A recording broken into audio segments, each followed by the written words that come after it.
నమస్తే. నేను మీ కుప్ప పద్మిని. ఇన్నాళ్ళు మీ సపోర్ట్‌ని నాకందిస్తూ, మీ ప్రేమని నాకందిస్తున్న ప్రతి ఒక్కరికి కృతజ్ఞతలు. ఇప్పుడు చూడబోతున్న ఈ వీడియో కూడా ఖచ్చితంగా మీకు ఉపయోగపడుతుంది. లైక్, షేర్ అండ్ సబ్స్క్రైబ్ చేసి మీ ఇష్టాన్ని, అలాగే మీ సపోర్ట్‌ని నాకందించండి. అలాగే ఈ వీడియో పట్ల మీ అభిప్రాయాన్ని కామెంట్ సెక్షన్‌లో కామెంట్ చేసి నాకు తెలియజేయండి. నమస్తే. సూర్యోస్మి. నేను మీ విక్రమాదిత్య. ఆరోగ్యమే మహాభాగ్యం, ఆరోగ్యం భాస్కరాధీనం. ఆదివారం మద్యం మాంసం మైదనం వద్దు, ఆరోగ్యం ఐశ్వర్యం వద్దు. మీరు ఆచరించండి, 10 మందిని ఆచరింపచేయండి. ఆచరించండి, ఆరోగ్యవంతులుగా ఉండండి. ఆచరించండి, ఐశ్వర్యవంతులు కండి. ఆచరించండి, ఆనందంగా జీవించండి. సూర్యోస్మి. నమస్తే. Welcome to our channel. నేను పద్మిని. ప్రస్తుతంతో పాటు ప్రముఖ ఆధ్యాత్మికవేత్త, సూర్య ఉపాసకులు, sun spiritual society founder Vikramaditya గారు మనతో పాటు ఉన్నారు. మాట్లాడదాం.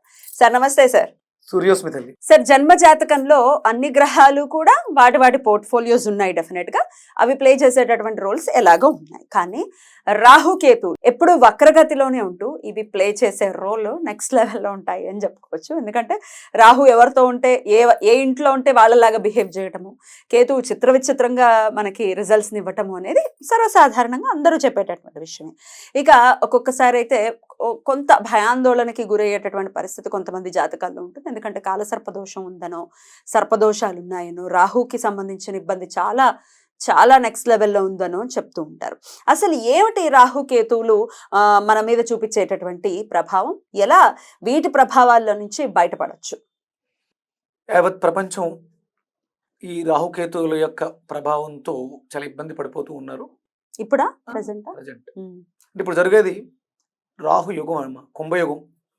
కుంభంకి అధిష్టానం రాహుని తీసుకుంటారు. ఎందుకంటే అక్కడ మనకి శతభిష నక్షత్రం ఉంది కాబట్టి ఆయన శనికి అంటే శనివత్ రాహు, శని యొక్క ప్రభావాన్ని రాహు కూడా ఇస్తాడు. ఇప్పుడు ఆయన అక్కడికి రాబోతున్నాడు. ఇంకా లేదు, మేనంలో ఉన్నాడు, రాబోతున్నారు. శని అక్కడే ఉన్నారు. అంటే ఇవన్నీ పక్కన పెడితే ఫస్ట్ రాహుకేతువుల గురించి బాగా తెలియాలి. అసలు రాహు అంటే ఏంటి, కేతు అంటే ఏంటి? మీరు ఎప్పుడైనా అంటే మీకు తెలిసిన రాహు కేతువుల గురించి చెప్పండి. మనకి ప్రతిరోజు కూడా ఏ దేవీ దేవతా విగ్రహాన్ని చూసినా, మీరు వెంకటేశ్వర స్వామి దగ్గరికి వెళ్ళినా, విష్ణుమూర్తి దగ్గరికి వెళ్ళినా, కుబేర స్వామి దగ్గరికి వెళ్ళినా మీకు రాహుకేతువులు దర్శనమిస్తూనే ఉంటారు. ఈయనేమో పాలకడల మీద శేషతల్పం మీద ఉంటారు, శివుడేమో కంఠంలోనే పెట్టుకున్నాడు. సరే, అవి నాగుల కింద చూసుకుంటే రాహుకేతువులు మీరు ఇందాక అడిగింది శిరస్సు ఒకరిది, తోకొక్కరిది. మనకి క్షీరసాగర మదనంలో మోహినీదేవి అవతారంలో విష్ణువు వచ్చినప్పుడు వాళ్ళిద్దరిని ఖండించేయటం, అన్ని రాహుని ఖండించేయటం అనేది జరిగింది కదా. సో అదే తెలుసు. ఇంకా అంతేనా? వాళ్ళకున్న క్యారెక్టర్స్ ఏంటి? రాహు అది వర్ణించటం అనితర సాధ్యం. చిన్నగా సింపుల్ గా రాహు ఏమిస్తాడు? రాహు అంటే ఏంటి? మాయా. ఏదైనా సరే పెద్దగా ఇస్తాడు. ఆయనకి ఇవ్వడమే. ఎక్కడుంటే అక్కడ దాన్ని వృద్ధి చేస్తాడు. అంతేనా? డౌన్ ఫాల్ తీసుకోవడం లాంటిది ఉండదా? ఎక్కడుంటే దాన్ని వృద్ధి చేస్తుంటాడు. అంటే ఉన్న స్థితి ఏంటి? ఒక తాగుబోతుగా ఉన్నాడు అనుకోండి, దాంట్లో వృద్ధి విపరీతంగా మందు ఫ్రీగా పోసేస్తూ ఉంటారు. మరి కేతు ఏం చేస్తాడు? విచిత్రంగా ఆయన బిహేవ్ చేస్తాడు. అసలు అదే ఈ నాకెందుకు వచ్చింది ఈ జీవితం, వైరాగ్యం. అంటే అదే ఎక్కడుంటే అక్కడ దాన్ని పాడు చేస్తూ ఉంటాడు.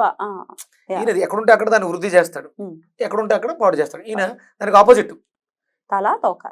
ఈయన ఇప్పుడు మీకు తొల్లో ఈయన ఉంటే మేషంలో ఆయన ఉంటాడు, మేషంలో ఆయన ఉంటే తొల్లో ఈయన ఉంటాడు. అంతే. ఇక్కడ ఉన్న స్థానాన్ని బట్టి రాహు ఇచ్చేటువంటి ప్రభావం. ఇది మనం మన జాతక చక్రంలో చూసుకుంటాం. మీరు వెళ్ళే ప్రతి దేవాలయంలో కూడా, ప్రతి దేవతా విగ్రహంలో కూడా రాహుకేతువుల యొక్క దర్శనం మనం చేసుకుంటూనే ఉంటాం. ఎలా? మీకు వెంకటేశ్వర స్వామి ఎలా ఉంటారుగా, మొదటి ప్రధానమైనటువంటి ఇదేంటి?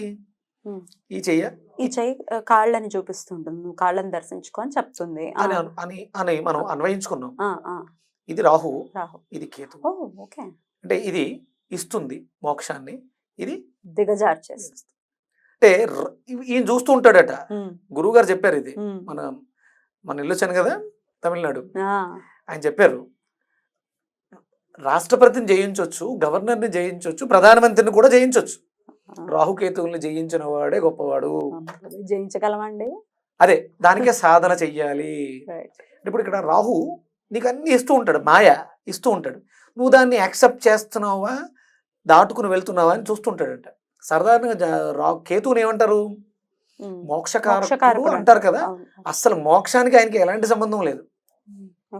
కేతు అంటే జ్ఞానకారకుడు. అంటే ఈయన జ్ఞానాన్ని ఇస్తాడు. రాహు ఇస్తున్న మాయలో నువ్వు పడుతున్నావా లేదా చూస్తాడట. అప్పుడు నీకు ఇవ్వాల్సిందన్ని బ్లెస్సింగ్స్, నాలెడ్జ్ ఇచ్చేస్తాడు. నాలెడ్జ్ ఇస్తే ఇక మళ్ళీ జన్మించాల్సిన అవసరం లేదు, కానీ మోక్షం అది. నువ్వు మళ్ళీ మాయలో పడి మోక్షం కోసమే పరితపిస్తుంటే, మోక్షం కోసం ఎప్పుడు ప్రయత్నం చేయకూడదు. జ్ఞానం వస్తే మళ్ళీ నువ్వు జన్మించాల్సిన అవసరం లేదు. ఇక్కడ అవన్నీ క్లియర్ చేసుకుని వెళ్ళిపోతావు. ఎందుకంటే మనకు ఇప్పుడు కేతువు అధిష్టాన దైవం ఎవరు? గణపతి. గణపతి పోర్ట్ఫోలియో ఏంటి? జ్ఞానం, నాలెడ్జ్. ఇప్పుడు ఆ ఆధిపత్యాన్ని ఎందుకు తీసుకున్నారు? రాహుకేమో అమ్మవారు, కేతువుకేమో గణపతి. ఎందుకు తీసుకున్నారు? ఈ దుష్టగ్రహాలు అయితే వీటికి అధిదేవతలు ఎందుకున్నారు అంటే అమ్మవారు ఏం చేయలేదా? రాహుని చేస్తుంది, చూస్తుంది. ఈ రాహు మాయలో పడి అంటే ఆయన బానిసత్వంలో మనం మందు, మాంసము ఇవన్నీ కూడా దానికి సంబంధించింది. లౌల్యత అన్ని విషయాల మీద నాకు ఇది కావాలి అన్న సెల్ఫిష్నెస్, ఎవ్రీథింగ్ కదా. దీన్ని జయించగలిగిన వాడు జ్ఞానవంతుడవుతాడు, మోక్షాన్ని పొందుతాడు. ఎలా జయించాలి సార్? ఎలా అంటే మనకు తెలుసు, ఈ చిన్న చిన్నవి ఏదో 5 నిమిషాలు 10 నిమిషాలు వచ్చేటువంటి సుఖం కోసం, సుఖం, సంతోషం, సుఖాన్ని సంతోషాన్ని త్యజించగలిగితే ఆనందాన్ని పొందుతాం. సుఖము సంతోషాన్ని ఇస్తే ఆనందం వస్తుందిగా. సుఖము సంతోషాన్ని త్యజించగలిగితే ఆనందం వస్తుంది. అదేంటిది? సంతోషం అంటే ఆనందం కదా అనుకుంటాం. సుఖం వేరు, సంతోషం వేరు. ఆనందం ఆత్మ పొందుతుంది, సుఖము సంతోషం శరీరం పొందుతుంది. రాహు శరీరం, కేతు మోక్షం, జ్ఞానం.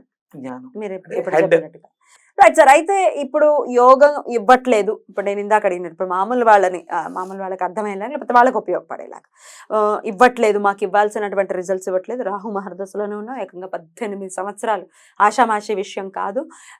మరి ఆయన యోగించాలి అంటే కనుక ఎటువంటి రెమెడీస్ చేసుకుంటే బెటర్గా ఉంటుంది? మీకు నా పరిచయం ఇంచుమించు 2.5 ఏళ్ళు. మనం స్టార్టింగ్ లో మాట్లాడుకున్నాం. రాహు స్టార్ట్ అయ్యాడు అనుకున్నాం, నలిపేసాడుగా. రాహు ఏమిస్తాడంటే యోగం ఇస్తాడు. యోగా చేస్తే రాహు కంట్రోల్ ఉంటాడు. యోగా చేయాలి, ప్రాణాయామన, యోగము, యోగ ఆసనములు, సాధన. ఇక అందులో నేను ఇక సూర్య నమస్కారాలు మించింది లేదు. ఏదో ఒక ఆసనం, ఏదో ఒక యోగం. నడక కూడా ఒక యోగమే.